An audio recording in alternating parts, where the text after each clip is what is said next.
Hi guys, welcome back to my channel. હું છું બિનલ પારેખ. તો ફરી એકવાર આવી ગઈ છું મારા એક મિની વ્લોગ સાથે.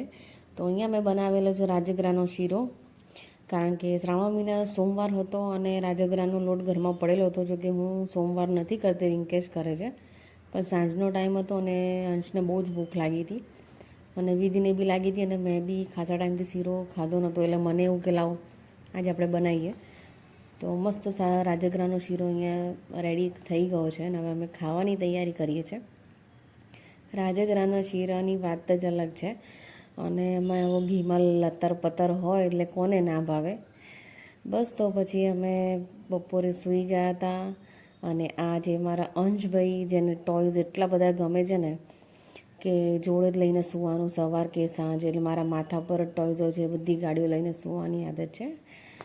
તો આ મારું છે મિની ફેમિલી, જેની અંદર હું આખો દિવસ મારા બે બેબી સાથે હોઉં છું, વિધિ અને અંશ. અને ત્રીજું બેબી એ જે સાંજે આવી જાય છે. એમનું તો એટલું બધું કામ હોતું નથી. દેખો, હસબન્ડ વાઈફનું એક રિલેશન છે, એ તો છે જ અમારા પતિ પત્નીનું, પણ મારું જે કામ છે એ બેબી જેવું જ હોય છે. એમના માટે હું બેબી છું, મારા માટે એ બેબી છે, કારણ કે એકબીજા જોડે લમણા લઈને જ જિંદગી જવાની છે અને હરેક હસબન્ડ વાઈફની એવી રીતે જ જાય છે. તો અહીંયા છે મારા અંશભાઈ, જેને ગાડીઓથી બહુ બહુ જ પ્રેમ છે. અને બીજી એક વાત છે કે લાઈફની અંદર શું કહેવાય કે અત્યારે લાઈફ એકદમ સ્ટેબલ અમારી ચાલી રહી છે, જેમાં કશું જેવું બેરંગ જિંદગી કહેવાય ને એવી થઈ ગઈ છે.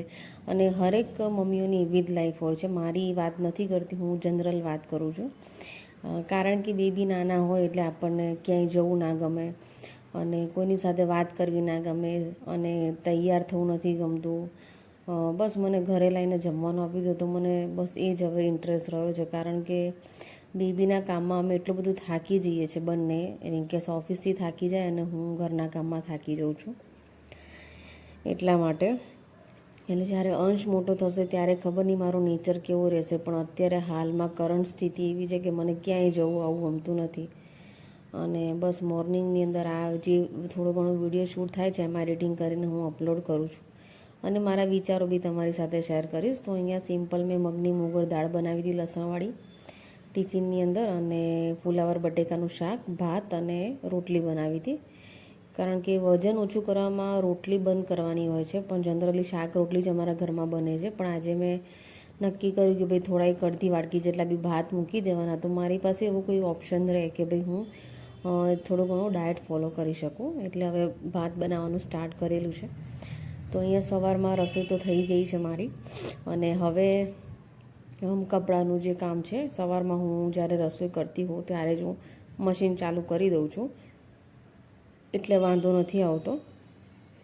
જોડે જોડે બધું જ કામ પતી જાય છે. વાસણ બી નીકાળી દઉં છું, એટલે એઠવાડો છે હું બધો કાઢી અને આવી રીતે ટબમાં મૂકી દઉં છું. એટલે ઇનકેસ કદાચ આપણી જે હાઉસ હેલ્પર છે આવે નહીં ને તો વાંધો ના આવે મને. હું થોડુંક હેડેક ના થઈ જાય આપણને, કારણ કે ઘણીવાર ગુલ્લી મારી દે અને જો બહુ જ બધા વાસણ ભેગા કરેલા હોય કે ગંધાતા હોય કે એઠવાડાવાળા, તો એ આપણે જ ફેસ કરવાના આવે.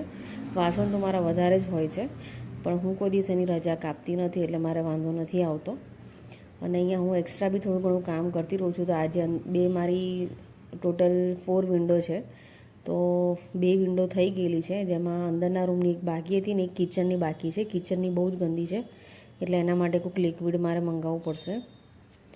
એટલે અત્યારે હું અંદરના રૂમની કરું છું, જેમાં ખાલી ફક્ત ડસ્ટ જ છે, પણ એટલી બધી ગંદી થઈ છે કે વાત જ જવા દો. 4 વખત પાણી લઈને મેં કરેલી છે. તો અહીંયા હવે હું જે છે વિન્ડો ક્લીન કરું છું. અને બીજી એક વસ્તુ કહેવી હતી કે હાઉસ હેલ્પર રાખવાનો મતલબ એવું નથી કે આપણે આળસુ બની જવાના, આપણે કશું જ કામ નહીં કરવાનું, બેસી રહેવાનું. હું હાઉસ હેલ્પર એટલે રાખું છું કે હું એક્સ્ટ્રા કામ ઘરમાં કરી શકું. બધા એમ કહે છે કે કામવાળાની શું જરૂર છે, 2 જણમાં કચરા પોતું વાસણ જ હોય છે ને. નો ડાઉટ મને કોઈ ફરક નથી પડતો અગર કામવાળા ના આવે તો હું 10 વાગ્યામાં ફ્રી થઈ જાઉં, મારી સ્પીડ છે જ. પણ બેબી ઘરમાં નાનું હોય ત્યારે થોડુંક કામ પહોંચે. અને હાઉસ હેલ્પર રાખવાથી એ વસ્તુનો ફાયદો થાય કે તમારા ઘરમાં કોઈ ગેસ્ટ આવી ગયા કે તમે કોઈ દિવસ માંદા સાજા હો કે તમારે ઘરનું કોઈક એક્સ્ટ્રા કામ કરવું છે ને, ત્યારે તમને ખબર પડે કે હાઉસ હેલ્પરની વેલ્યુ શું છે. હાઉસ હેલ્પર દિવસના 40 કે 50 રૂપિયા, એટલે એક કામના અમારે 800 રૂપિયા ચાલે છે, આમ તો 900 રૂપિયા. 2 કામ તમે બંધાવો, કચરા પોતું વાસણ, તો 1500 કે 1600 રૂપિયા સમથિંગ થાય. હવે એમાં આપણે દિવસના ગણીએ ને તો 50-60 રૂપિયા થાય, બરાબર છે. 1500 રૂપિયા હવે કેટલાય એમ વપરાઈ જતા હોય છે. પણ એટલી બધી તમને શાંતિ લાગે ને, એકવાર તમને નો ડાઉટ જેને રખાયેલા નથી ને રખાવે ને તો એ લોકોને એવું થાય કે ઓહો આમાં 4 વાસણમાં શું રાખવાના. પણ જરૂરી નથી કે દરરોજ તમારે 4 વાસણ જ થાય. ઘણીવાર મારે ચોકડી ભરીને વાસણ થાય છે, ઘણીવાર હું બહાર હોઉં છું, તો અમારા વચ્ચે એક અન્ડરસ્ટેન્ડિંગ છે, તો વાંધો નથી આવતો. એટલે હાઉસ હેલ્પર તો બને તો રાખવાના જ. ભલે તમે એક જ કામ કરાવો, પણ જ્યારે તમે બીમાર હો ને ત્યારે તમારો કોઈ પોતાનો માણસ આવીને નહીં કામ કરાવે, પણ એ જ કામવાળા જોડે તમે કામ કરાવી શકશો ને એ તમારી તકલીફને સમજશે. અધરવાઇઝ કોઈ તમને એવું નહીં કહે કે ભાઈ ચિંતા ના કરો અમે તમારા માટે, કારણ કે હસબન્ડને તો જોબ કરવી જ પડશે, એ કે તમારા ઘરે રહીને બી તમારા માટે કોઈ કામ નથી કરવાના. એટલે હાઉસ હેલ્પર જે કામ જે મદદ કરે છે ને એવું કોઈ નથી કરતું. અને હું બહુ જ રિસ્પેક્ટથી, મને મારા ઘરમાં જે હાઉસ હેલ્પર છે હું એટલી રિસ્પેક્ટ આપું છું ને, કારણ કે હું જેટલી વાર બીમાર પડી છું ને એટલી વાર એને